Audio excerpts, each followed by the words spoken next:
Matthieu chapitre 10 au 16e verset. Matthieu chapitre 10, verset 16. Jésus décrit une deuxième réalité du ministère. Il dit, voici, je vous envoie comme des brebis au milieu des loups. Soyez donc prudents comme les serpents et simples comme les colombes. Si le premier texte nous parle du poids, le deuxième texte traduit l'hostilité de l'environnement dans l'exercice du ministère. Il dit l'environnement dans lequel vous allez exercer le ministère n'est pas un environnement simple, c'est un environnement hostile. Parfois vous serez confronté à des personnes qui voudront votre mort physique. C'est un environnement difficile. Je vous envoie comme des brebis, mais dans un environnement des loups. Complexe, difficulté du ministère. Troisième chose, troisième texte, j'avais dit que j'allais en donner 3 ou 4 pour nous permettre de comprendre la complexité de l'œuvre du ministère. 1 Thessaloniciens, chapitre 2, nous allons lire le verset 17 et le verset 18. 1 Thessaloniciens, chapitre 2, et là nous lisons le verset 17 et le verset 18. Et la parole de Dieu dit, pour nous, frères, 1 Thessaloniciens 2, 17 à 18, il dit, pour nous, frères, après avoir été quelque temps séparés de vous, de corps, mais non de cœur, nous avons eu d'autant plus ardemment le vif désir de vous voir. Aussi voulions-nous aller vers vous, du moins moi, Paul, 1 et même 2 fois, mais regardez la fin de la phrase, il dit, mais Satan nous en a empêchés. Donne-moi un amen. À part le poids du ministère, à part l'environnement hostile, une autre chose qui peut rendre le ministère complexe, notez pour ceux qui notent, c'est l'activité satanique contre les ministres de Dieu et leurs projets. Parmi les grands ennemis, les grandes oppositions d'un homme de Dieu, il y a Satan lui-même. Et ici dans ce texte, Satan n'a même pas délégué un de ses commandants. Paul dit, mais Satan nous en a empêchés. Quatrième chose, et c'est là que cette quatrième chose me permet de faire le pont vers la prochaine dimension de ma réflexion. 2 Corinthiens chapitre 4 verset 7. 2 Corinthiens chapitre 4 verset 7. Et pour ceux qui notent, notez aussi Matthieu chapitre 26 verset 41. 2 Corinthiens chapitre 4 verset 7 et Matthieu chapitre 26 au 41e verset. Dans 2 Corinthiens 4 7, c'est Paul qui parle, il dit, nous portons ce trésor dans des vases de terre afin que cette grande puissance soit attribuée à Dieu et non pas à nous. Le docteur Kateba a eu à développer cette pensée tout à l'heure en parlant de la force qui vient de Dieu et non de nous. Nous portons ce trésor dans des vases de terre afin que cette grande puissance soit attribuée à Dieu et non à nous. Mais la réalité traduite par ce verset devient plus claire dans Matthieu 26, verset 41. Matthieu 26, verset 41. La Bible déclare, veillez et priez afin que vous ne tombiez pas dans la tentation. L'esprit est bien disposé, mais la chair est faible. La faiblesse de la chair, c'est la quatrième réalité dans le ministère. La faiblesse de la chair, la faiblesse de la nature humaine. La nature humaine, la chair est imparfaite et c'est à des imparfaits que Dieu confie ce précieux trésor. Nous portons ce trésor dans des vases de terre, des vases faibles. Frères et sœurs, notez pour ceux qui écrivent que tous ces 4 éléments mis ensemble, à savoir 1, le poids que représente le ministère, 2, l'hostilité rencontrée sur le terrain, 3, l'adversité de Satan, et 4, la faiblesse de la nature humaine, ces 4 éléments font que l'appelé peut naturellement commettre des erreurs dans son exercice du ministère.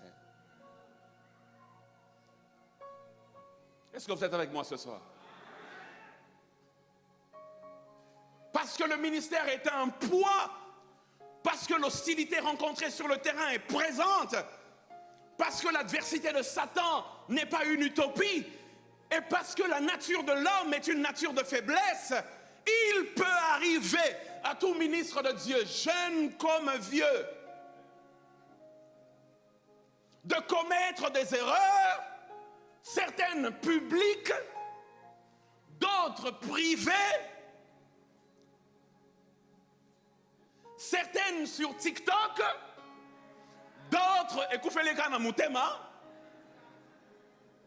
mais dans l'exercice de son ministère.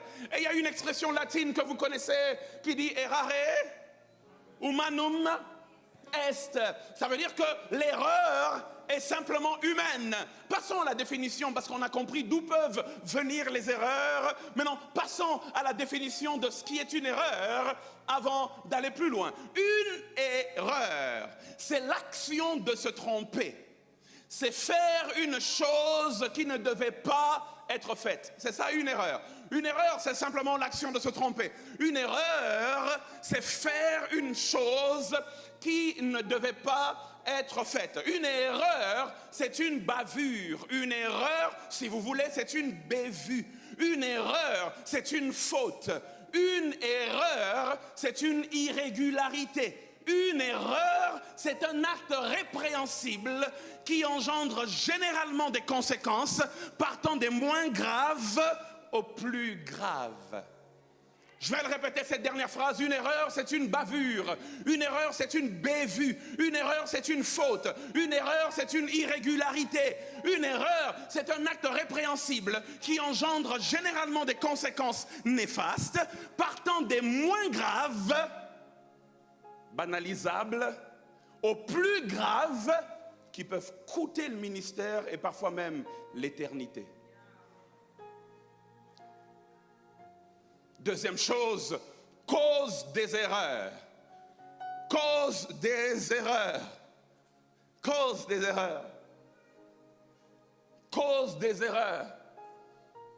Et là, on va voir quelques cas pratiques bibliques qui nous permettent de voir dans le chef de certains appelés la cause des erreurs. Ici, je vais aller un peu mollo. Première cause pour ceux qui notent, le tempérament de l'appelé. Le tempérament de l'appelé. Le tempérament de l'appelé peut lui faire commettre des erreurs. Il y a un appelé que je connais dans la Bible. Le docteur David, on a parlé en long et en large. Yako Ita, Yako Tumba, Yako Kauka. Il s'appelle Moïse, Nombre chapitre 20, verset 11. Moïse commet une erreur qui lui coûte l'entrée dans la terre promise.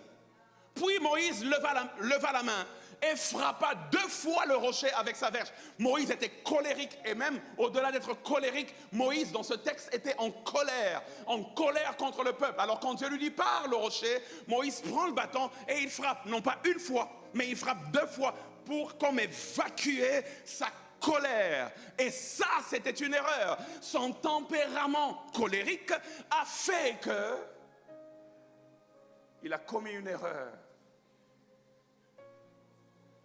Si seulement on pouvait maîtriser nos émotions, on éviterait des erreurs dans le ministère. Que Dieu nous aide à ce sujet. Si je donne le micro à nos pères, ils peuvent nous parler. Ils peuvent dire qu'il y a 10 ans, il y a 15 ans, j'ai pris une décision émotionnelle, j'étais dans un conditionnement psychologique assez particulier. Et quand j'ai pris cette décision, je l'ai regretté toute ma vie. Le tempérament de l'appelé peut lui faire des erreurs. Ou mieux, si vous voulez, lui faire commettre des erreurs. Deuxième cause, et j'avais dit que j'allais construire un petit tabernacle là, parce que j'allais y rester longtemps. Parce que cette cause a 3 sous-causes.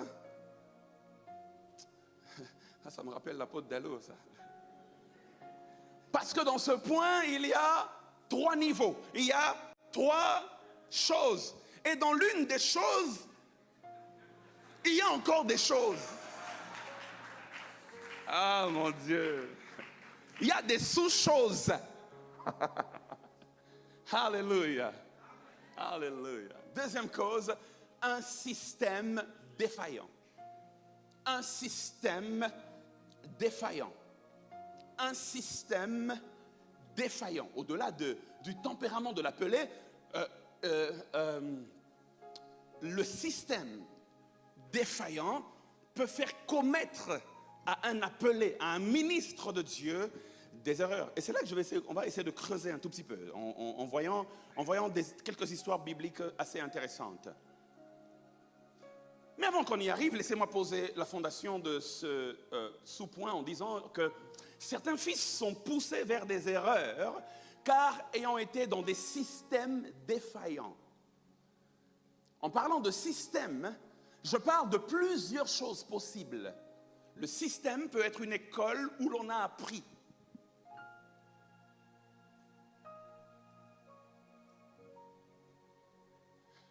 Et docteur, quand on a appris dans cette école, on nous a dit que quand le peuple donne l'argent des offrandes, tu prends cet argent, tu vas avec chez toi à la maison, tu comptes dans ta chambre et tu mets dans ton compte.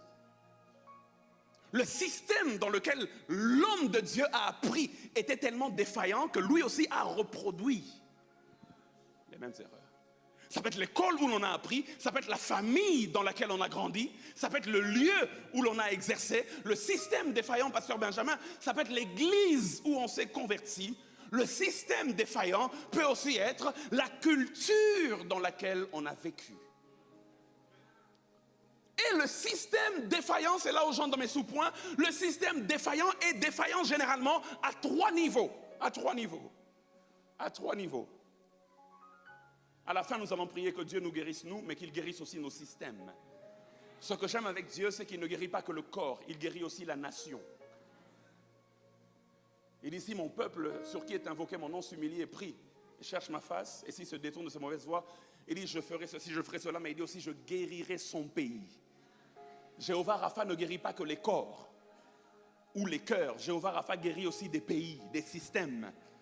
Il peut guérir aussi des églises, il peut guérir des communautés. Jéhovah Rapha peut guérir des familles. Jéhovah Rapha guérit. Donne-moi un amen et j'avance. Le système peut être défaillant, disais-je, à trois niveaux. 1, au niveau de l'exemple donné. 2, au niveau de l'investissement reçu.